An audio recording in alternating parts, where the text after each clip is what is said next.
ইরানে যুক্তরাষ্ট্রের হামলায় অগ্নিগর্ভ হয়ে উঠবে পুরো মধ্যপ্রাচ্য। ইসরায়েলের এজেন্ডা বাস্তবায়ন করতে গিয়ে ইরানকে ঘিরে থাকা মার্কিন অবকাঠামো এবং নাগরিকদের ঝুঁকির মুখে ফেলেছেন প্রেসিডেন্ট ট্রাম্প, এমনটাই বলছেন বিশ্লেষকরা। মার্কিন হামলার পর ধারণা করা যায় একেবারে হাত গুটিয়ে বসে থাকবে না তেহরানও। হুঁশিয়ার করে বলেছে তাদের রেঞ্জের মধ্যেই রয়েছে মধ্যপ্রাচ্যে অবস্থানরত 40,000 মার্কিনী ও সেনাঘাঁটিগুলো। আর এটা ওইটা না, কাপড় ধোয়ার একটাই সলিউশন, চাকা অনেক ওয়ান। 1958 সালের জুলাই লেবানন সংকটের সময়ে বৈরুতে কমব্যাট ট্রুপস পাঠানোর মধ্য দিয়ে মধ্যপ্রাচ্যে সেনা মোতায়েন শুরু করে যুক্তরাষ্ট্র। একে একে ঘাঁটি গেড়েছে অঞ্চলটির 19টি স্থানে।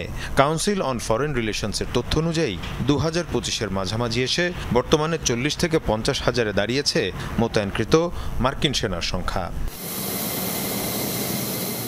ইরানের পারমাণবিক স্থাপনায় যুক্তরাষ্ট্রের হামলার পর থেকেই জোরালো হচ্ছে মধ্যপ্রাচ্যে যুদ্ধ ছড়িয়ে পড়ার শঙ্কা। বিশ্লেষকরা বলছেন, সংঘাতে সরাসরি অংশ নিয়ে তেল আবিবের আবদার পূরণে কাজ করেছে ওয়াশিংটন।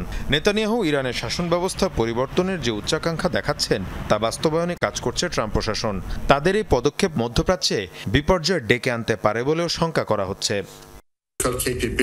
যুক্তরাষ্ট্র এখন ইরানের বৈধ লক্ষ্যবস্তুতে পরিণত হয়েছে। ইরান সতর্ক করে দিয়েছিল যে তাদের ভূখণ্ডে হামলা যুদ্ধে সামিল হবে এবং আন্তর্জাতিক আইন অনুসারে ইরানের আত্মরক্ষার অধিকার রয়েছে। এর অর্থ হলো এই অঞ্চলে অবস্থিত সমগ্র মার্কিন সম্পদ, 40,000 মার্কিন কর্মী এবং সেনা এখন সম্ভাব্য ইরানি প্রতিশোধের লক্ষ্যবস্তুতে পরিণত হয়েছে।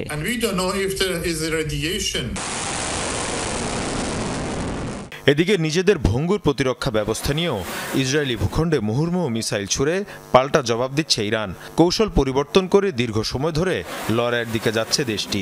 তারা একবারে 1000টা না ছুড়ে তারা আস্তে আস্তে ছুটছে।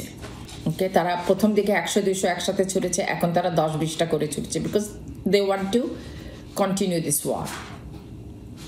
তাদের দুর্বলতা হচ্ছে তাদের এয়ার ডিফেন্স সিস্টেম অত্যন্ত দুর্বল। তেহরানের মতন শহরকে তারা শত্রুমুক্ত রাখতে পারে নাই। বিশ্লেষকরা বলছেন, মার্কিন হামলার পাল্টা জবাব দেবে ইরান। অত্যাধুনিক প্রতিরক্ষা বলয় ভেদ করে এসব হামলা যুক্তরাষ্ট্রের খুব বেশি ক্ষতি করতে পারবে কিনা তা নিয়ে উঠেছে প্রশ্ন। এদিকে বিশ্লেষকদের শঙ্কা, সেই হামলার পাল্টা জবাব যদি ভয়াবহ হয় তবে ভেঙে পড়তে পারে ইরানের সরকার কাঠামো।